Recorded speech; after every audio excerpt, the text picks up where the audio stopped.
heightened monthly data or no. And I'm sorry, but can we just talk coherently here? Not to, can we just please, for the love of God, Jen, for the love of God, just please give me a coherent sentence.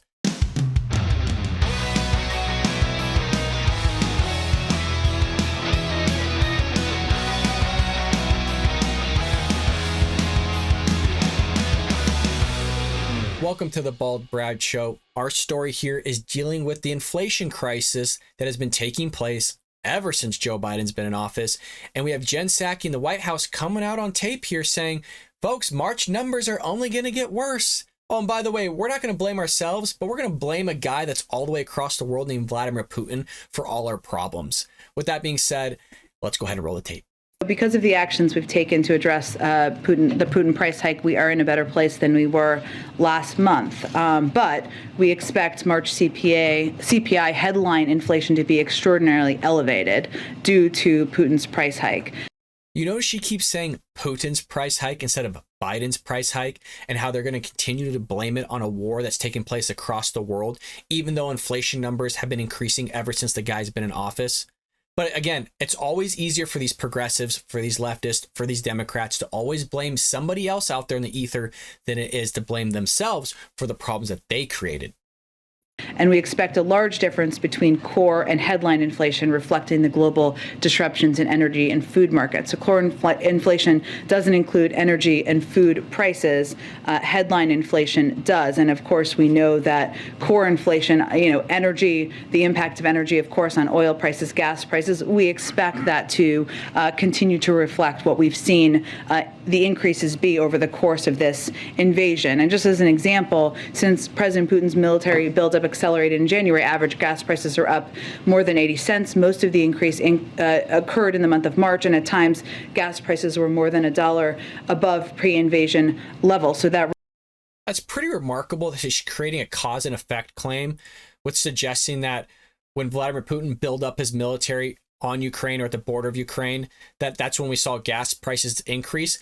Now, I have no reason to refute that evidence. All I'm saying is that you're going to sit there and blame Vladimir Putin's buildup of his army for the gas prices here that's been going on in the United States, when the president of the United States specifically came out and said, look, I see that there's problems going on with gas prices. You're all paying up the wazoo. In California, you're paying almost $8, but I'm not going to do anything about it, folks. I'm not going to increase oil domestic production.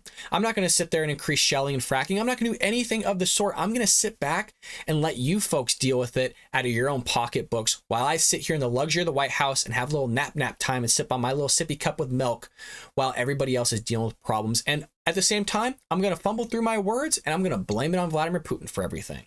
You got to love it. Roughly 25% increase in gas prices will drive tomorrow's inflation reading. And certainly it's not a surprise to us, but we certainly think it will be reflected.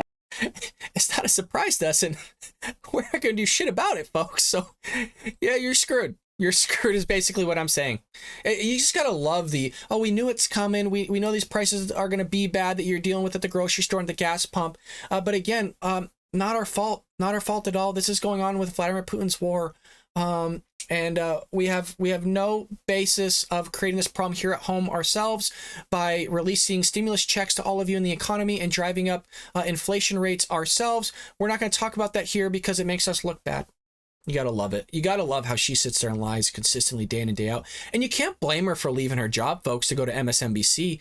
Hell, get out while you can because things are only getting worse. She probably knew all this ahead of time going, look, shit, things have been bad, real bad with record inflation numbers here, 40-year record inflation numbers. I need to get the hell out because this guy don't have a damn clue what the hell is going on. You can't blame her for only lasting a year and a half here. And in March, again, to give you a point of comparison, the average cost of a barrel of oil was around $110. That's compared to about $75 at the beginning of the year. So we expect this to all be reflected as we look at the data tomorrow.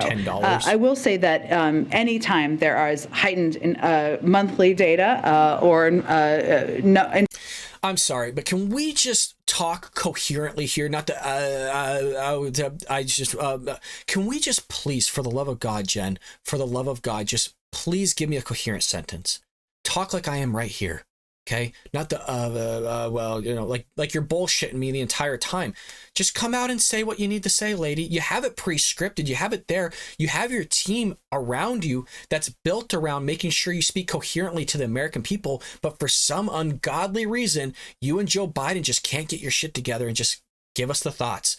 Give us the information. You can't do it, and I don't know why, and it's bugging me while I play this. Forgive me, folks.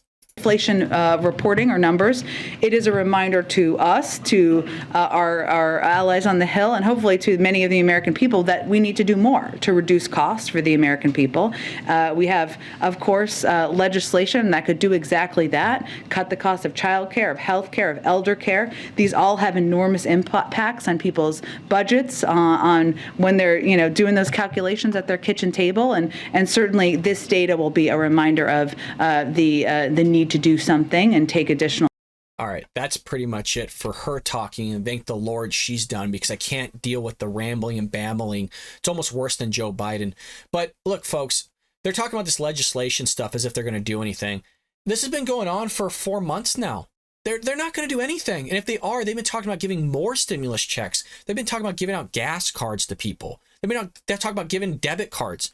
Again, they're talking about printing more money here once again, as if that's not going to have any problems with inflation whatsoever. Like, that's not going to drive up inflation and just make it worse. But can we expect anything less than a dollar that's running the office to come up with solutions?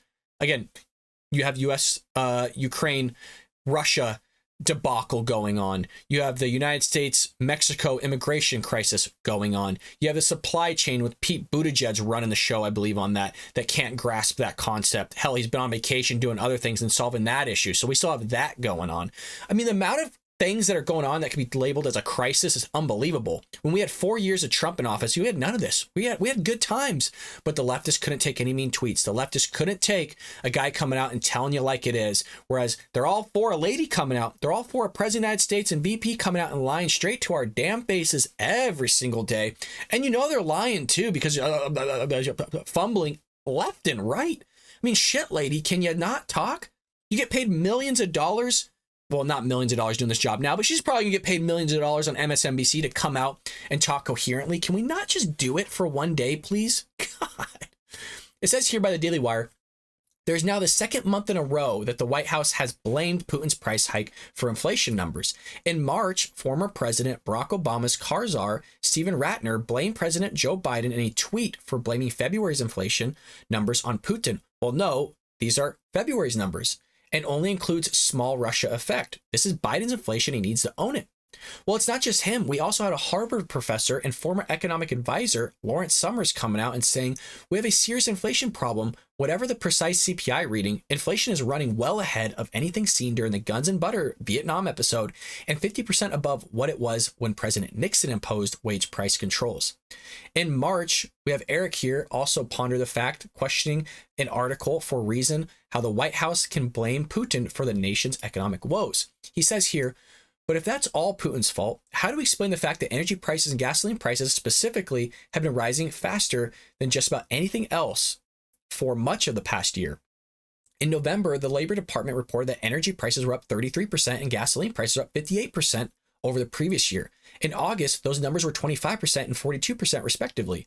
What's happening here seems to run a lot deeper than the events of the past few weeks, but it's always easy for these leftists, for the Democrats, to grasp on to the current events and try to trick their base into believing what they're saying because, hey, there's a war going on across the world.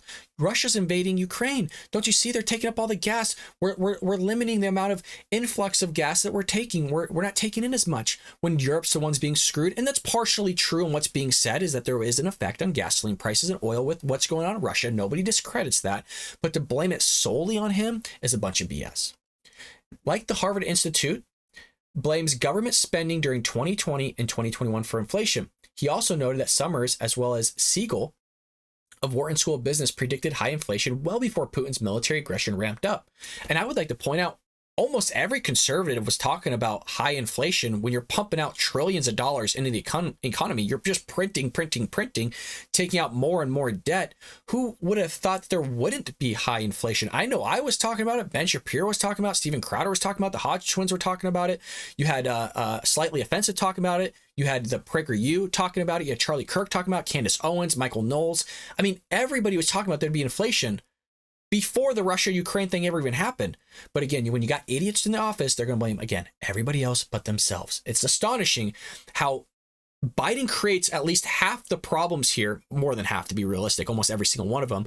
But specifically with the energy crisis and the gasoline crisis, you know, it's yes, it's partially Putin's fault, but at the same time, it's also this Dollard's fault because he doesn't want to drill more. He doesn't want to increase domestic production. He doesn't want to do anything, folks, other than rumble through his words, bamble and rumble, but all those things that he can't get out of his darn mouth and out of his head and freaking to the American public. But, you know, we got to deal with it day in and day out. And hell, we got 2 more years of this crap. Finally, this brings us back to the economists who were warning us last year that Biden's stimulus bill would be a recipe for high inflation. It's unlikely that Siegel, Summers, and the rest had a crystal ball that could predict Russia's invasion of Ukraine. What they were predicting, and indeed what we are now seeing, was persistently rising prices due to excessive amount of money being dumped into the economy, which is what I just said. Any attempt for the Biden administration to explain inflation that doesn't include a hard look at its own policies is simply dishonest. And I want to simulate 2 contents here, is the immigration crisis and the inflation crisis, both of which, I almost said Putin, Biden doesn't want to blame himself for. He blames Trump, his predecessor, for the immigration crisis when it was under control for the most part. Once he removed a lot of those policies his first week in office, you had a massive influx of immigration going on with them wearing Biden shirts as they're crossing the border. And now he wants to remove Title 42 and he's going, I can't wrap my head around it. I don't know how to fix it. This is just a challenge. It's not a crisis. And then he's going, oh, well, it's Putin's price hike. It's Vladimir Putin's fault. All these other things. It's like, dude, you're running a shit show, man. You've been in office your entire life. You've been in Congress your entire life. You've been vice president before, and you don't have a clue on what the hell's going on. Why? Because he has dementia or something's going on, folks. And it's clearly rubbing out on his press secretary because she's fumbling through through her words too.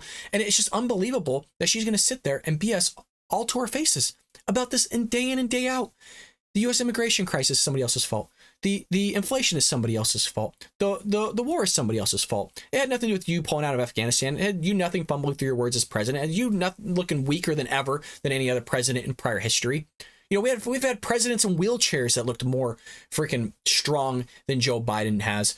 But folks, you know, like I said, 2 more years of this stuff. We're going to have a lot more news with Joe Biden just tanking this country down the drain. And God, please give us a Republican that can pull us out. Maybe Ron DeSantis, Donald Trump, who the heck knows. But folks, there you have it. That's the news with what's going on with the inflation crisis. March numbers are going to be even worse here. Who could have ever thought? But hey, when you got Joe Biden in office, it looks like things will continue to get worse rather than better. We'll have to wait till a Republican gets put in office so we can put everything back into correct order here, bring up those pieces and actually create a country that was built upon, you know, things that Joe Biden doesn't believe in, like the Second Amendment, free speech, all those other things. And I can go on forever with this stuff, folks, by hitting Joe Biden, Jen Psaki, the White House, the Democrat Party, all those other things. But let's keep it short for today. Don't forget to like and subscribe, share this with your friends and family all over social media. And folks, I will see you next time here on The Bald Brad Show.